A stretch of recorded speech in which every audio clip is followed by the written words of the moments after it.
All right. Welcome, everyone. Thanks for joining and welcome to this week's Product People event. Before starting, please remember that you can watch the stream on YouTube, LinkedIn, Facebook, and Twitch. We are live streaming everywhere.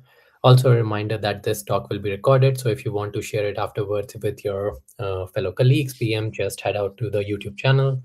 And we will also be running a Slido running to give us some insights and ask questions directly to the speaker. So you can scan the code or use the code here on the screen. All right, so today's topic will be about a product leader's guide to creating non-generic AI tools. And this will be done with our guest, Serkan Terek. He's the head of product of Continuum. And yeah, then a bit about myself. So I'm Sagar, senior product management consultant at Product People. I have 5+ years of experience in product management and system engineering. I have had clients at Product People in B2B, B2C domains, but this live stream is not about me, so I wouldn't go in details about myself. But just to tell you a bit about Product People, especially for those who are new here, our mission is to help companies discover and deliver great product faster. We do interim product management. We empower our product management community to share knowledge generously while also managing the hands-on work of a product manager, owner, product operations, or product leaders. So we onboard really fast, align teams, and deliver great outcomes thanks to our in-house team as well.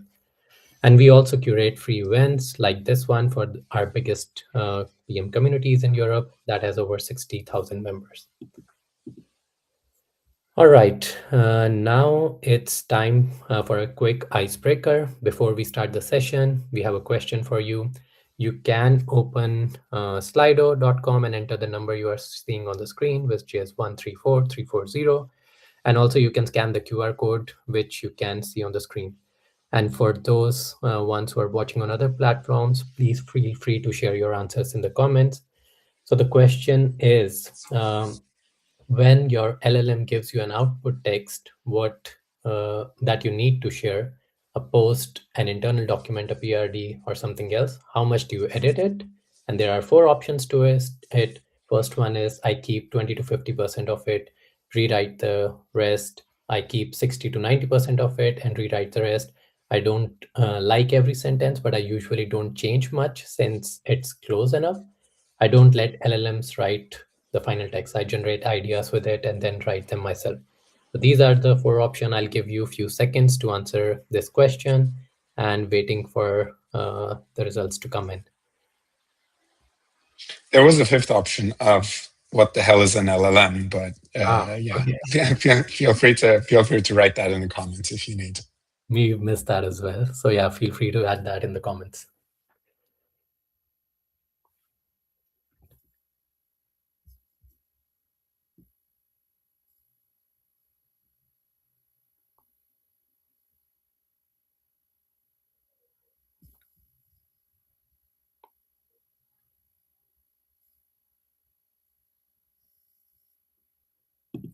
I think we are seeing some initial results. Let's also wait maybe a couple of more seconds. Okay, so I see that for A, we have 30% of respondents, which is that I keep around 20 to 50% of it and rewrite the rest, which is not super strong indicator. And let's see if we have more results.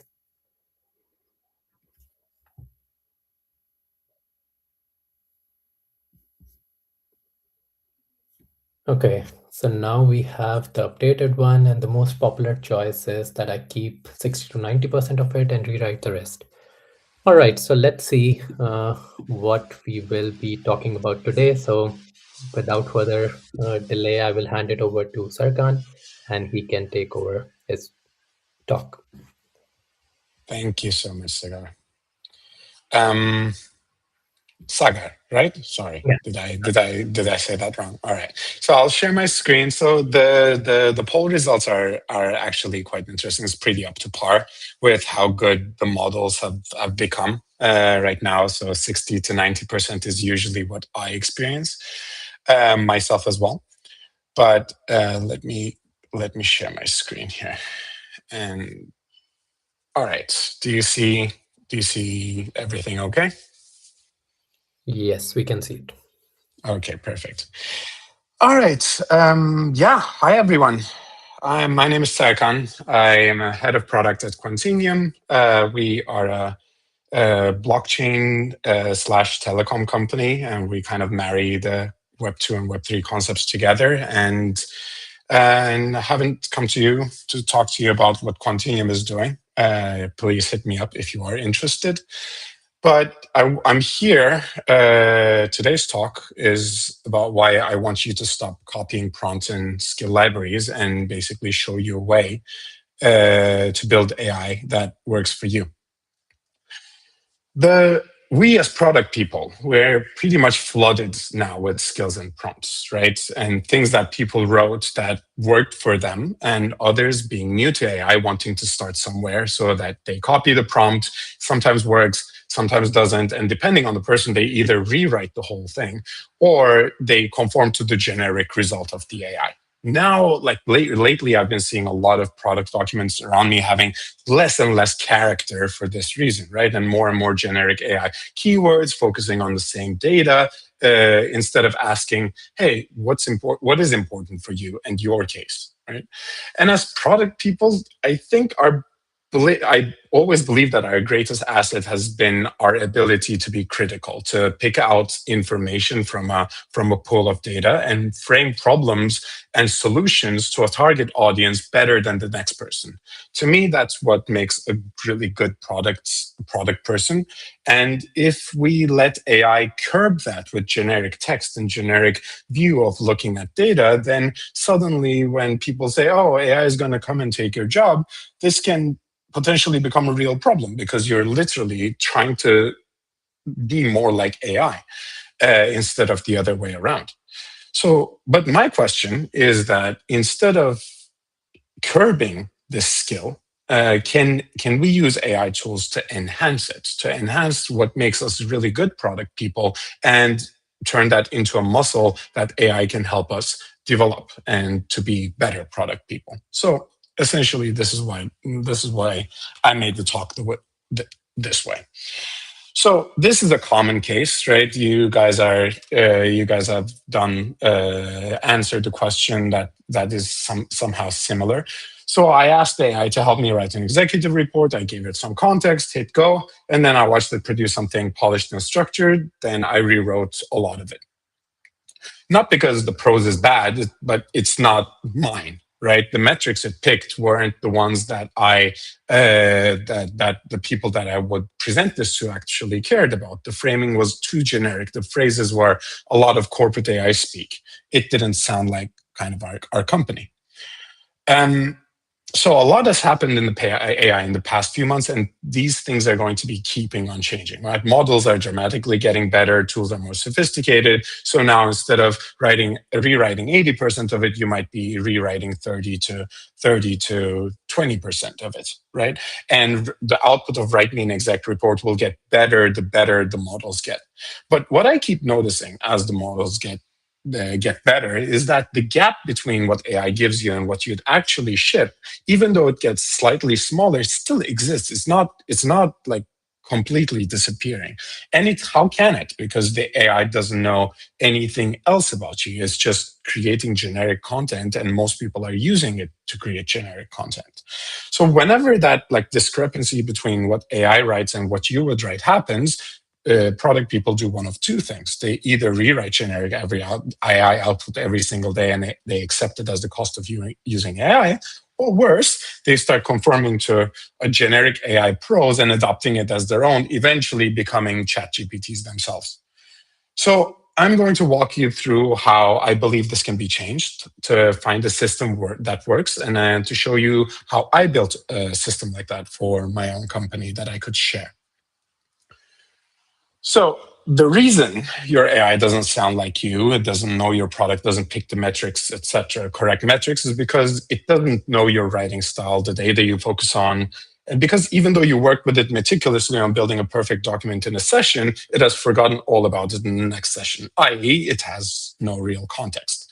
So the CEO of Shopify wrote like last year that he likes the term context engineering over prompt engineering, and it describes the core skill, which I really liked, the art of providing all the context for the task to be plausibly solved by the LLM.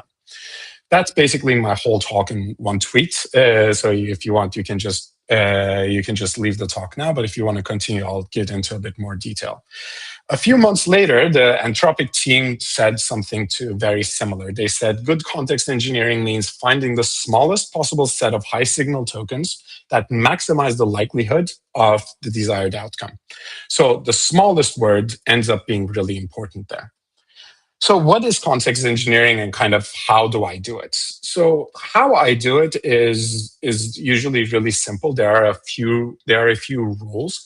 First of all, you curate the relevant information. You give the model the right things to say and a good way to reference them. You don't give it step-by-step instructions for every situation. You give the LLM, as Anthropic said, the smallest set of high signal tokens, which means quality beats quantity.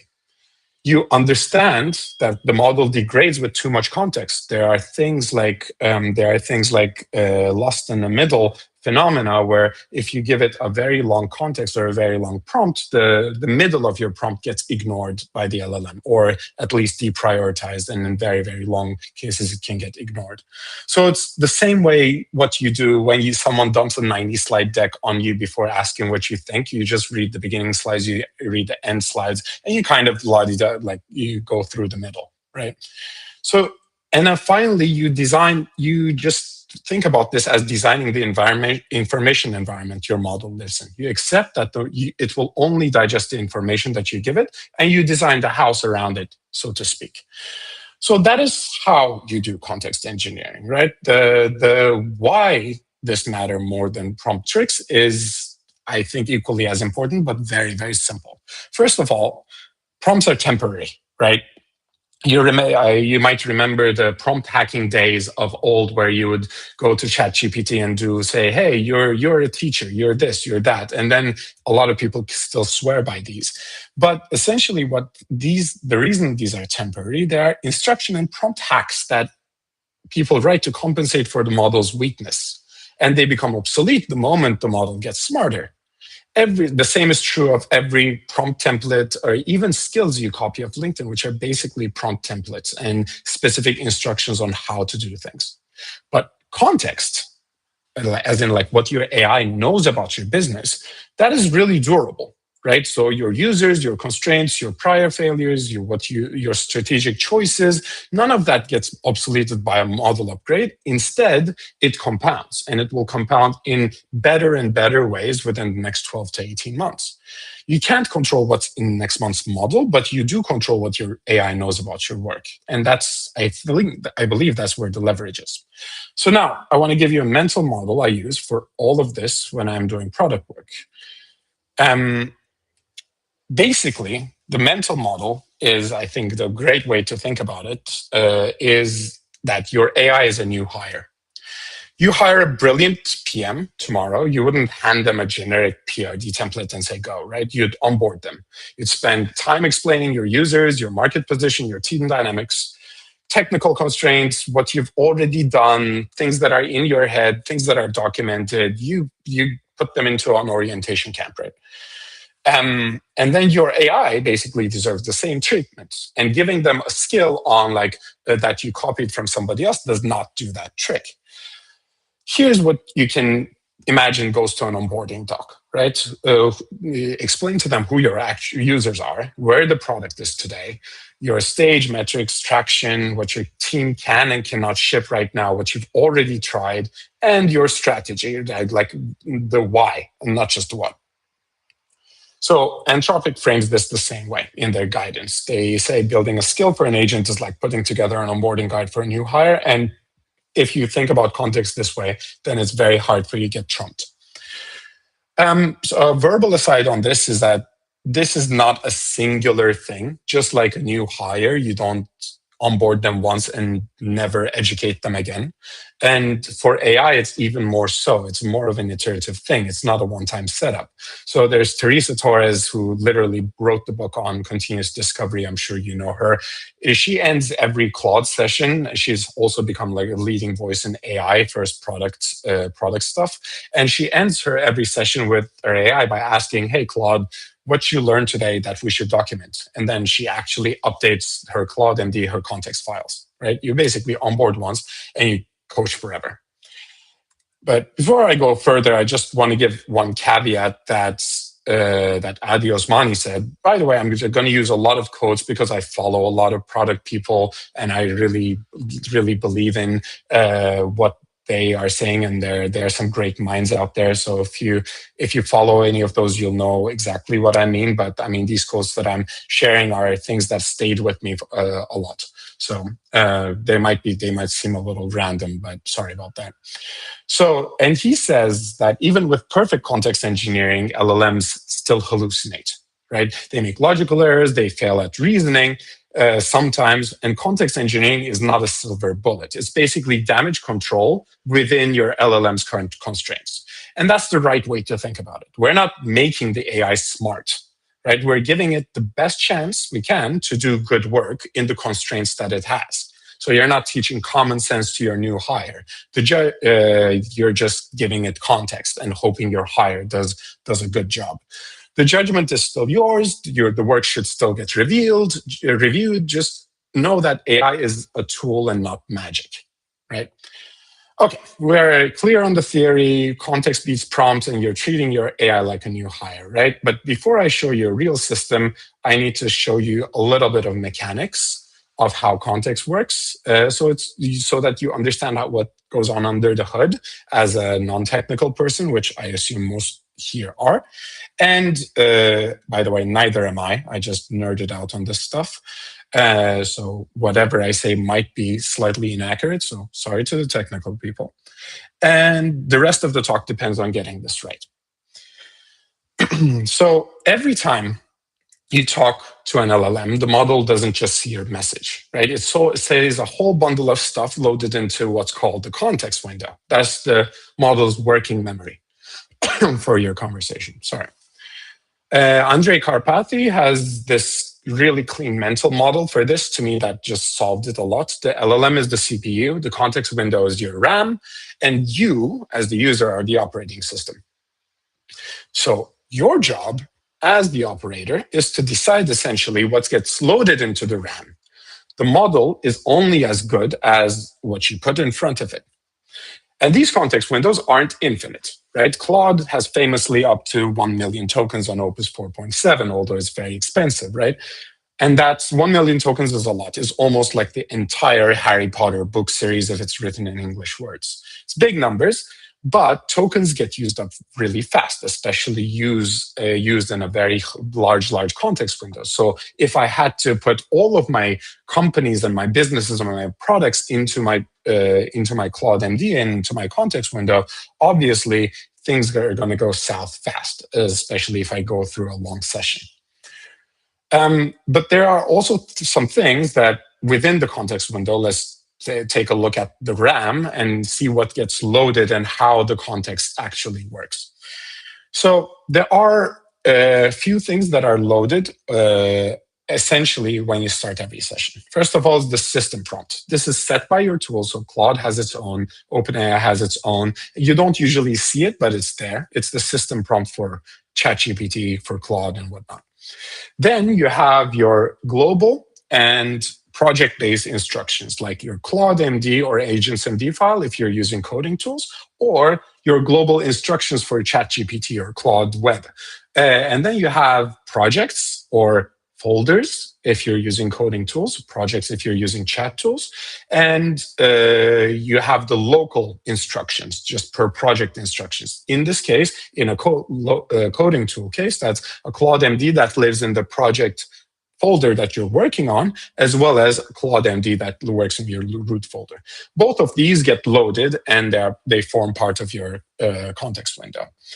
And Also, apart from that, there are memory files if your tool uses them. This is essentially, tools are stateless, right? From one session to the next, they don't carry anything. So they decided to make a memory markdown file that shows, hey, in the previous chats, we talked about this, this, this. So that don't forget about this, this, this, right? It's not super huge. They usually congest information a lot, but a lot of LLMs now have this memory file that also gets loaded as part of your context window. And then all these reference files, they don't immediately get loaded on, but you can @reference them while you're doing a chat. If you uploaded files, for example, like a PDF on ChatGPT and Claude, you can reference them and it will load it up whenever it needs to, or whenever it sees that there's a reference file that it can be relevant, it can load it up automatically. So the architecture to scale a good context window is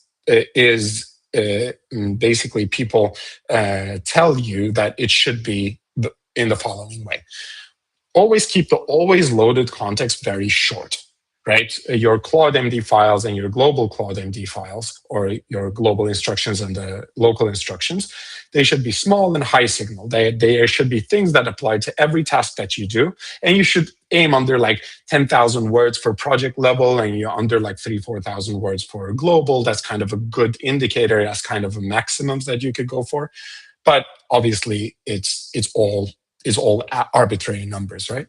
And then there is an index file, right? Index file is essentially a map, a short page that says, here's what exists in my knowledge base, here's where to find each thing. It's always loaded, but it's tiny. The model reads it to figure out what to look for. And then you have the reference files. These are the things that the index file references. These can be huge files. They can be really, really large. It doesn't really matter because the model does not load them unless it deems it necessary from the index file that it reads. So from an always loaded context, indexed and reference files, you can have a library of things that you don't dump all of the books on the table at once. You just consult the catalog, find the right book, and then open it. It's basically the same idea. Building a context window like this is now proven to be a really good way of building context windows. So this is the architecture that works. A very quick primer on what happens if you don't do this. You get things like lost in the middle. You get 3 issues that kill your output. Your tokens get bloated because you're using too much context. The big context get lost in the middle, as in like the middle part of the context gets ignored. And finally, the context that are stale or outdated or conflicting can create bad output if you don't update your contexts really, really well. So this all works slightly differently based on if you're using code and chat tools. If you're in a coding tool, Cloud Code and etc., as I mentioned, these auto-load Claude MD and Agents MD from your project folder, plus a global one in your home directory. They are basically file system aware. They can read other documents in the folder. They are really good and easy. That's index reference pattern really shines here. Now, if you're in a chat tool, as in you're using ChatGPT or Claude on web, that's a different mechanism. There's no disk reading on those tools, right? Instead, you use custom instructions for your global preferences and projects and spaces instructions for per context files. And ChatGPT calls them projects, etc. So it's the same idea, a folder where you can upload your reference files and your project-specific instructions that can read those files, etc. And then they can apply to every conversation in that project. It's the same architecture, but obviously, if you're using an index reference pattern, using a Claude Code and a coding tool is much better. This is why I personally switched to Claude Code, even though I'm not coding at all. So I think Claude Code is actually a misnomer. It's not a coding tool at all. It's just, I believe, a better version of chat. So if you haven't tried Claude Code or a coding tool, like whatever it is, Codex, I strongly recommend that you do. You don't have to use the terminal CLI. Now there are the apps that allow you to do everything, but being able to mess with your own files and to make changes and to be able to read through them easily is a game changer. Okay, you got the mechanics. Now let me show you what this looks like when you actually build it for a team.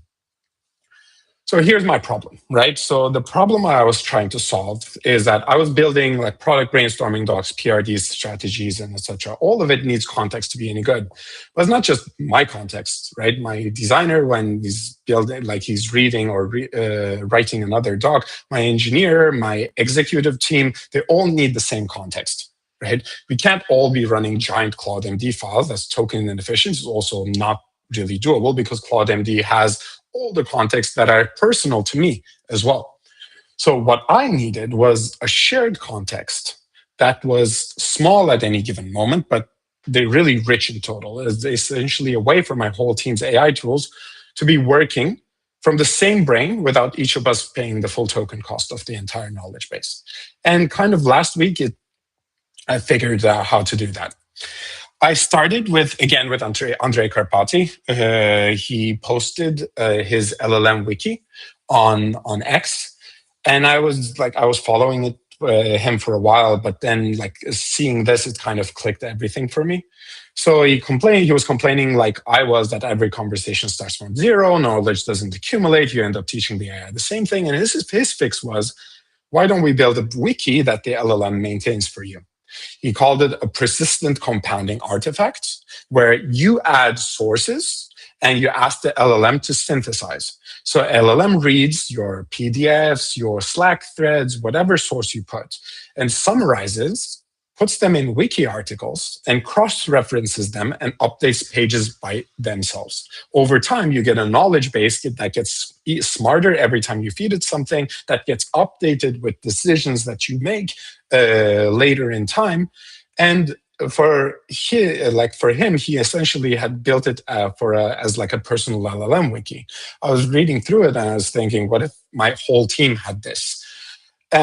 So I borrowed his architecture and basically this whole index reference architecture and built it directly on that pattern. And I built an Obsidian vault.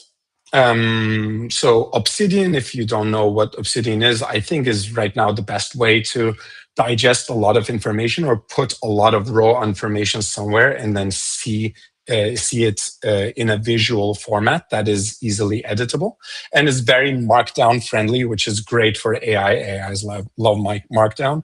And then the wiki links and GraphView can help you visualize the knowledge base.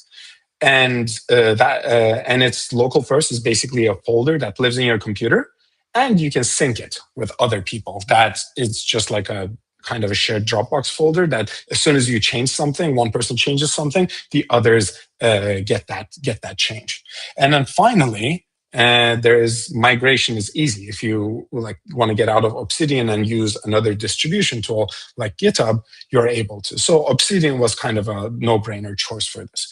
And the architecture is simple. So there's a raw source file where I have my PDFs, Slack threads, web clippings, anything that I can drop in. This has like Figma files, like user research, everything.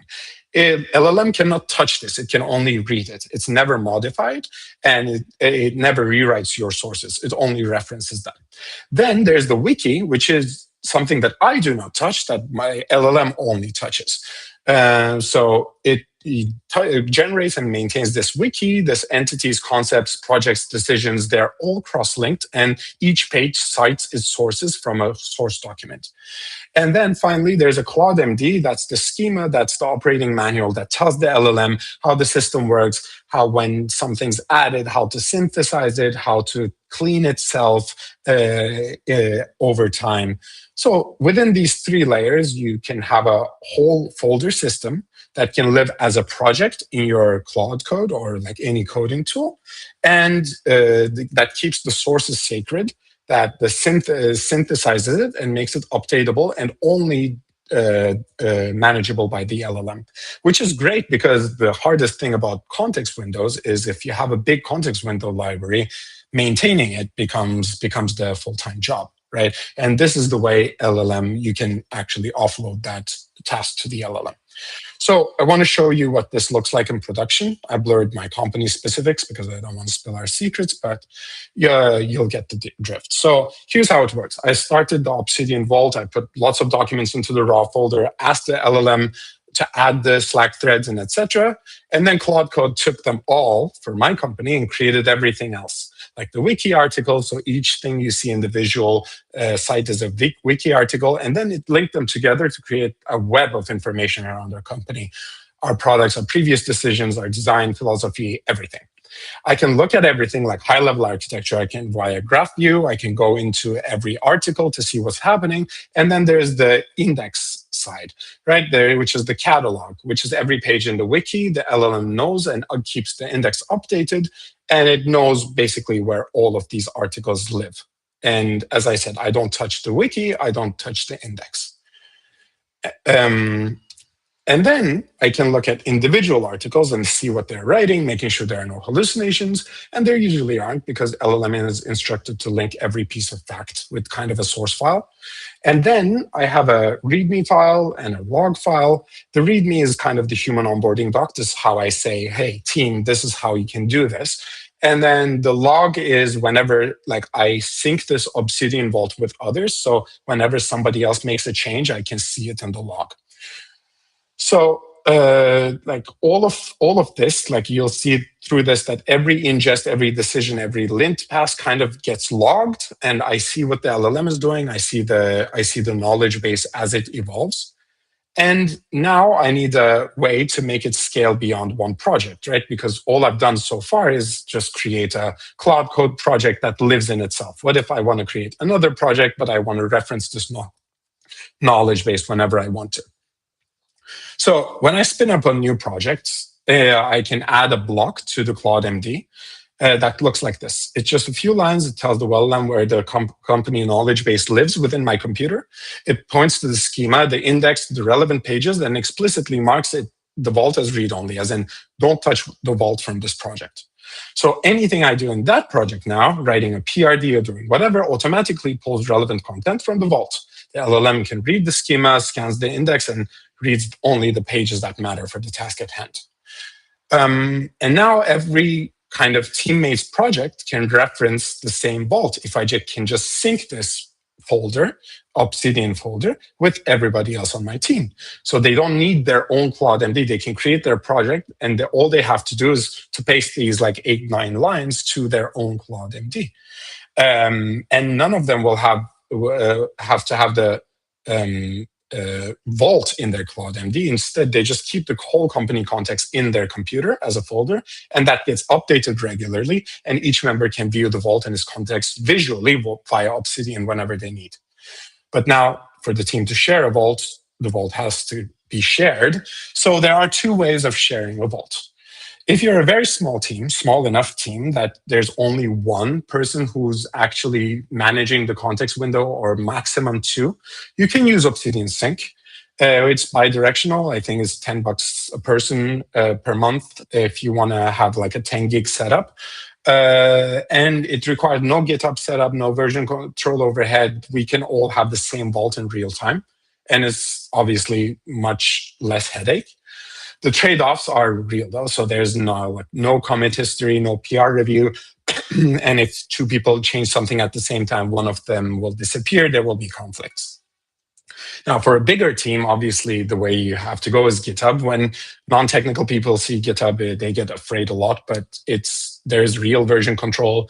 There are PR reviews on context changes. There can be no race conditions, and GitHub is so you can create a private repo on GitHub, and that would be obviously the more scalable solution. But you pick whichever fits your team scale today, right? So that's the system, everything that works. Now, here's what I want you to do to start your own. Here's the thing. You don't need to design your own context system from scratch, right? There's already an idea file from Karpati, like called in a GitHub gist. It's an idea file. It's not a prompt, right? It's an idea file that is left intentionally vague so that you can find a solution that works for your context. So like he said, you can just feed this gist that is on this. You can also search for Andrei Karpati LLM wiki and feed it to your LLM and say, hey, I want to build my own version of this for my company or my personal use, right? Help me set up the schema. And you'll have a working skeleton in 30 minutes. And you should adapt it to your personal use first. Maybe just start with one folder, right? Just a few sources, and then move it to Obsidian, move it to a syncable version with other teammates when you feel it's ready to scale. This is completely like free, and it's really easy to do as long as you're using an AI agent. But really, the thing I want you to take from this whole session is the only way to learn is to do it. Reading another article or watching some schmuck talk half an hour about like LLM context will not like make you a better product person, but like 20 minutes with the LLM might, right? So when this talk ends, what I really hope that you will do is close your window, open the gist and paste it and get started. And let me finally close on why this is specifically, I think, is going to matter for your career, right? There are few things that will change in the next 12 to 18 months. I don't want you to leave you with the impression that today's setup is what you'll be using forever. All of these problems that I talked about will disappear. There will be AI native team context features are coming, right? So their cloud projects is going to get better. There will be more context sharing within teams within the next year. It's a great news, but none of it makes today's efforts obsolete. That's why I want you to walk out of this and actually do something, because AI tools commoditize, right? Everybody has the same Claude code, everybody has the same Chat GPT, but nobody has the same context that you do. What your AI can know about your business is the edge that made good product people in the first place, because they could give good context to anybody from developers to designers to execs really well, right? And now your job kind of becomes to give this context to your tool. And that's the only edge that cannot get cloned yet, right? And the PMs and founders who invest in context curation are really building something that the others are just not building. And by the way, for you, this can be what changes you from person who uses AI to for person who makes AI useful for the team, which is a big difference. You can be the person who unblocks AI for everyone. You're the person whose context other people consume. And that job gets much bigger as AI gets stronger.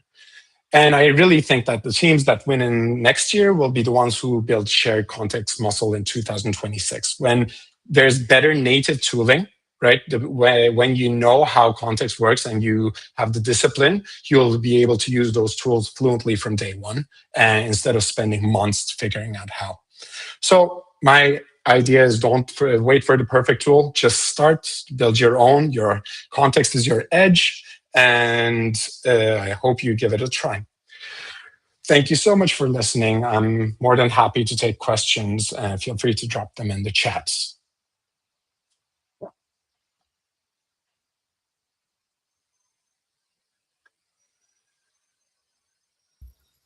Perfect. Thank you so much, Serkan, for this talk. I think really insightful. As a PM, I really enjoyed it, and I believe the viewers also did.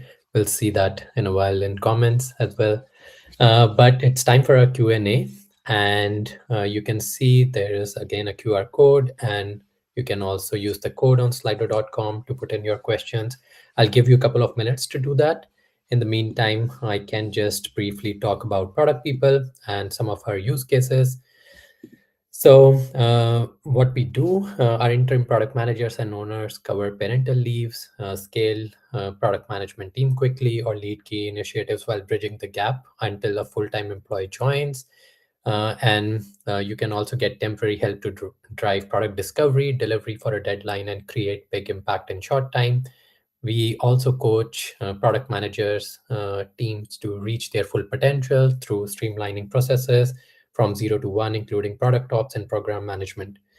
And you can look at some of our clients that we have worked with. Some of our B2C clients are eBay. You would have heard of Deer, FreeNow, and DeepL. And then some of our B2B clients that we work with are World Health Organization, Sastrify, and JetBrains. And you can also see some of the stats that we have internally at our company. So we have served over 690 cross-functional teams and over 100 clients from Series A startups to publicly listed companies. And we are a team of 40 product leaders and managers in house to deliver high quality services to our clients. And one interesting fact about our company is that we have 59% women in the team with 60% in the leadership role. All right, so let's Just see. want to add, product people also does really really good live events. This is how I learned about you guys when you guys came to Barcelona. Met with a lot of people from it, and yeah. So if you see live events, they're all across Europe. If you find them, just feel free to go, and you definitely learn a lot. Thank you so much, Serkan. I'm glad that you attended one of our events. And yeah, I encourage everyone whenever you are in Europe or see some events that we are conducting, feel free to join. All right, so let's see if we have any questions.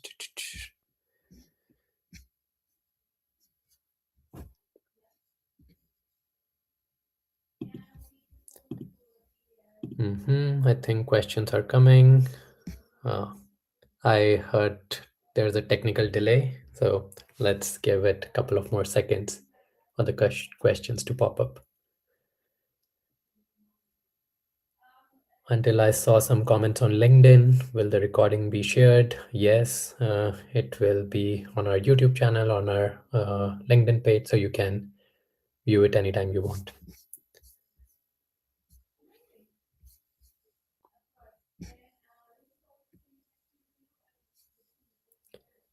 All right, we have one question. What does good AI product discovery look like when users themselves don't know what AI can do? Maybe Sarkan, do you want to take it? Hmm. What does good AI product discovery look like when users don't know what AI can do? Hmm. It's a very good question.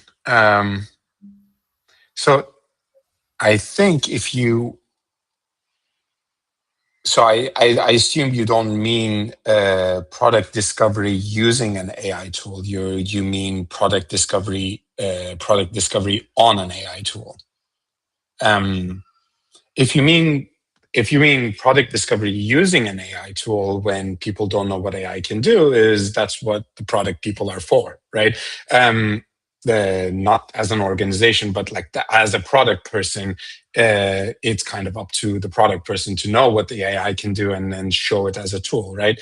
So when I started doing product discovery, and when we started going remote, all of our clients were overseas. So I kind of learned how to do remote product discovery. I have a few Medium articles on this. And I had to start using tools that would allow us to do the whole user story creation and then user flow creation, etc. Everything using online tools. We started using Miro, then we started using collaborative workspace environments. That like I've gone through all these different tools, and the tools always change. And as a product person, we kind of have to stay in front of it. But the tools are there, and if you're using an AI tool to see what, like, to justify what product discovery can look like, justify a user story, and etc. There's now like it's now you have so much more in order to be able to create a persona, create different agents that mimic those personas, and then go through like the user flows and user stories with them through AI. There's just like so much more to do now. The only thing that you need to do is to see what other people are doing, but don't copy them. See what other people are doing and start building your own solutions. Um, yeah, if you're talking about what AI product discovery looks like, or product discovery to a like that looks into an AI tool, that's a whole different ball game. I if I mean, then it's a lot more research on your part. But in any case, like a lot of it falls onto the product person to lead the people to use only the right tools, and instead of anything.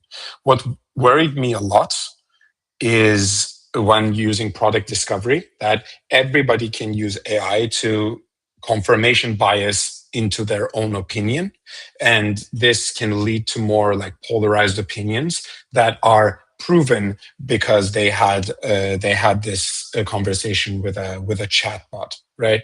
And this, I don't really find that to be the case. I think people are still open, and people who are very, very stubborn and want to get proven with AI will have found a play, would have found a way to do that even without AI. So yeah, that's not a pattern that I fear anymore. I used to fear it a year ago.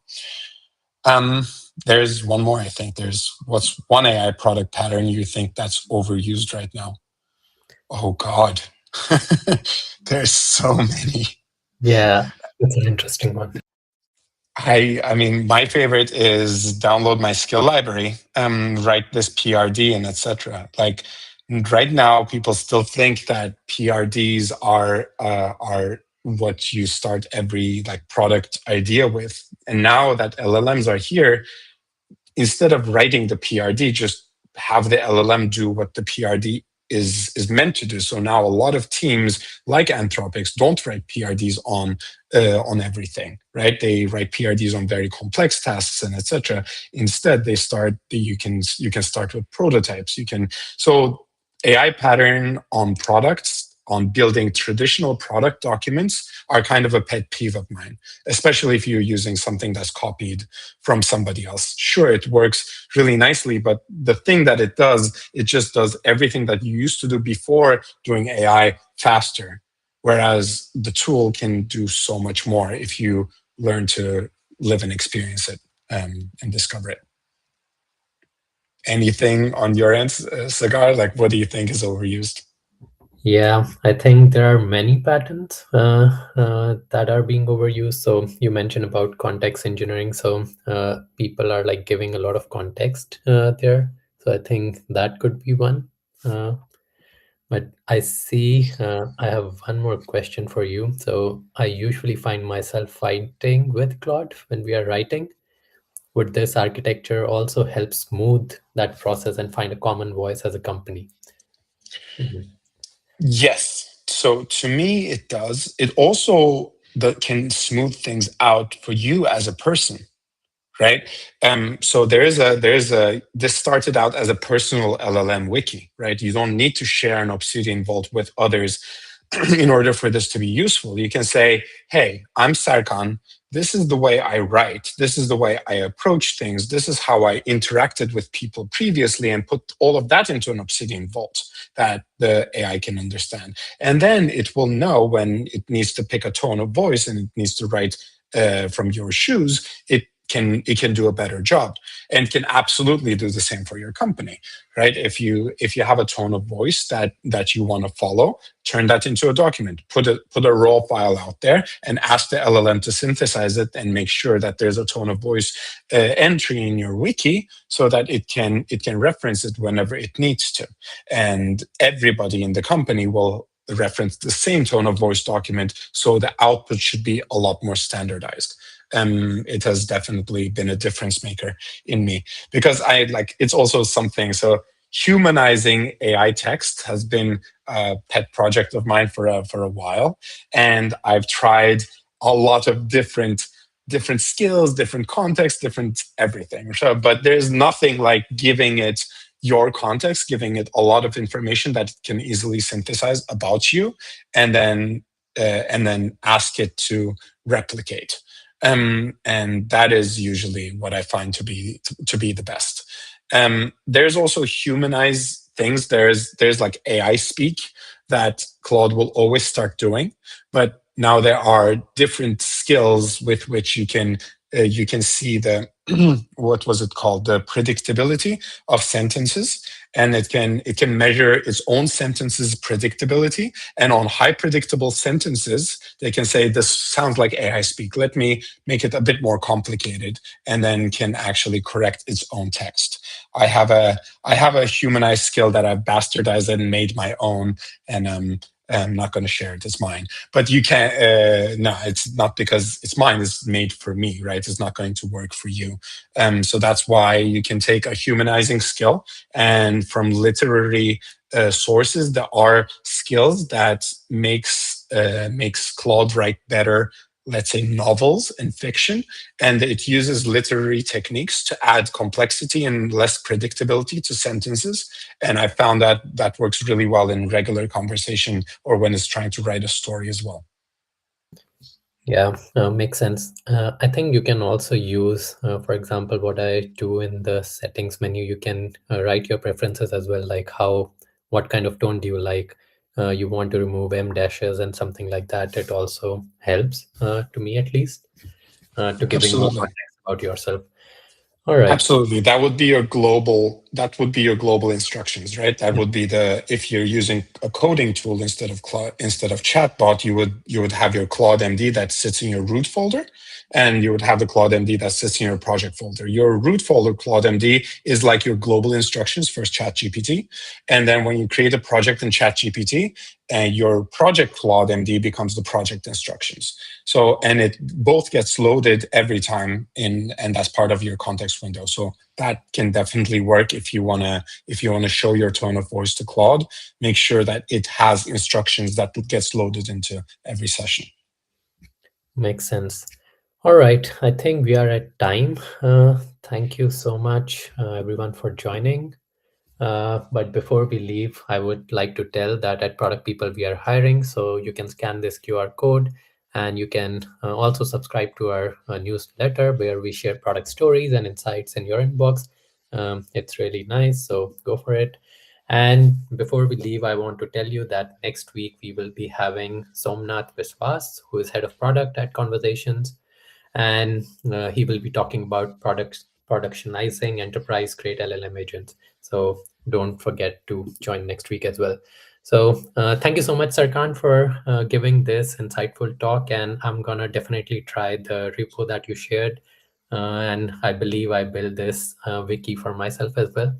And really nice. Thank you. And any last words from you, Sarkan? Thank you so much, Sagar. Thank you so much to Product People for having me. Again, if you need if you want to follow up on anything, if you have any questions, I love talking about this stuff. Feel free to reach out to me on LinkedIn and check out Quantium and what we're doing. And yeah, I hope to see you around and maybe a Product People meetup. All right. Thank you so much. Goodbye, everyone.